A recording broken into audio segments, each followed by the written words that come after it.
guys, Justin with Everyday Gunner. We're out here back at the range after a couple weeks off, and we've got a real neat test for you today, okay? What we brought out to the range is a Winchester Model 94 in 32 Winchester Special, okay? Pretty rare caliber. This gun came to me from my grandfather. He gave it to my dad to give to me once I got old enough, and so I haven't had this gun for a real long time. Got it relatively recently.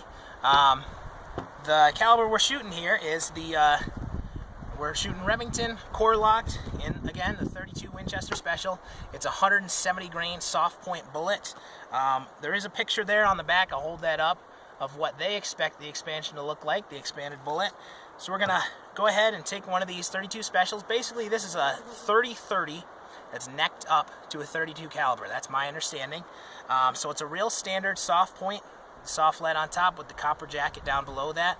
We're going to go ahead and shoot that into the gel. Haven't had a chance to shoot this gun a whole lot, so we've got 3 extra water jugs here. We're going to set that up behind the gel. Hopefully we can catch that bullet, take a look not only at the moon channel it creates, but actually at the bullet itself. It's expanded, to see what it looks like. So I'm really excited about this.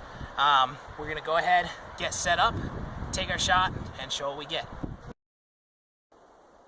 So we're set up 10 feet back from our gel block. We've got our extra water jugs in position. I'm going to go ahead and take the 32 Special here. I'm going to load that into our Model 94. If I can get that in there. There it is. Let's get that on safe. Get Joel moved back into position. Take our shot.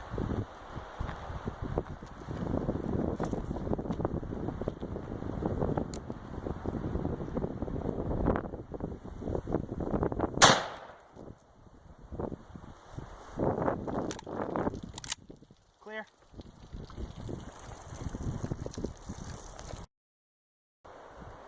We're downrange now, taking a look at our gel block, and getting attacked by flies at the same time. Test went about as well as we could expect it to in the gel. Really good results. I can see really definitive, huge temporary cavity markings back to about 10 inches. Really big damage. Just looking from the outside of the block, looks like maybe even bigger damage than we saw out of the PDX-1 with the 7.62 by 39. If you haven't seen that video, go check it out. But the bullet passed all the way through, came into our first jug, and it stopped in the first jug. I haven't pulled it out yet, so we're going to go ahead and dump it out here. And so we got that dumped out, and here is our bullet. All right, so that pretty much looks like what we saw on the back of the box there, and really just a very standard mushroom soft point shape. Really consistent expansion all the way around. Not gonna weigh it because we don't have anything. Joel, I reminded you last time or asked you to remind me to get a bigger knife. I did bring a bigger knife. Since we're shooting my grandpa's gun, I went ahead and got, this used to be my grandpa's knife. He gave it to me when I was a kid, and I remember him pulling it out of the wood box. So we're gonna go ahead and do some cuts here. Gonna do the first cut right about about 5 inches back here. All right. So let's take a look, see what we've got here.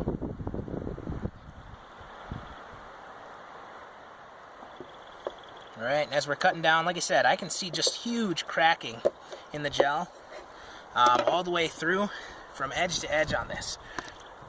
And let's see, let's turn this so you can see it. Okay, boy, look at that. Woo!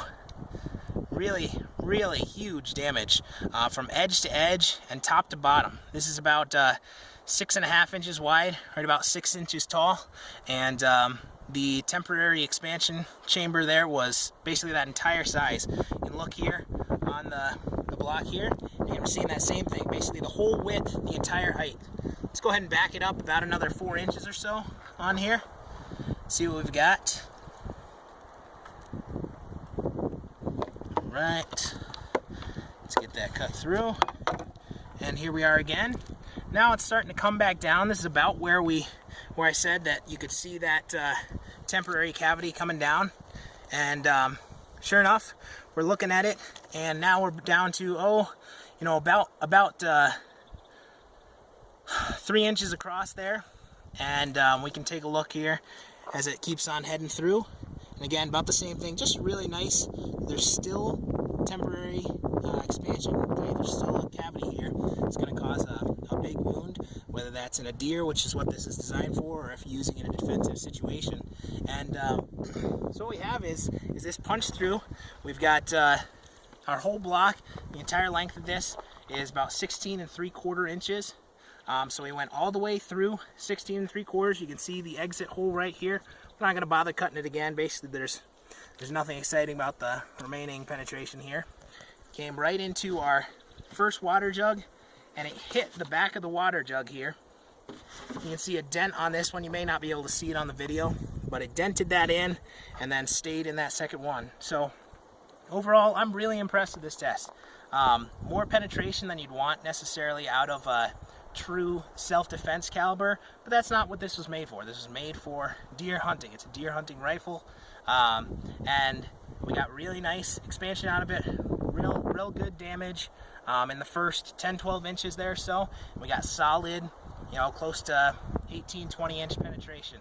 We don't have a real good measure because of the water at the back, but all told, I think it was really good, really fun test. I hope my grandpa gets to see this. Maybe my uncle will show it to him. But we're out here with my grandpa's knife, my grandpa's gun, shooting into the gel. Really fun test. If you'll go to www.everydaygunner.com, check us out there, or head over to YouTube, which you already are on. But check us out at youtube.com/everydaygunner. Give us a subscribe. That'll help us out and let people know about us. All right, thank you very much. Appreciate it. We'll see you next time.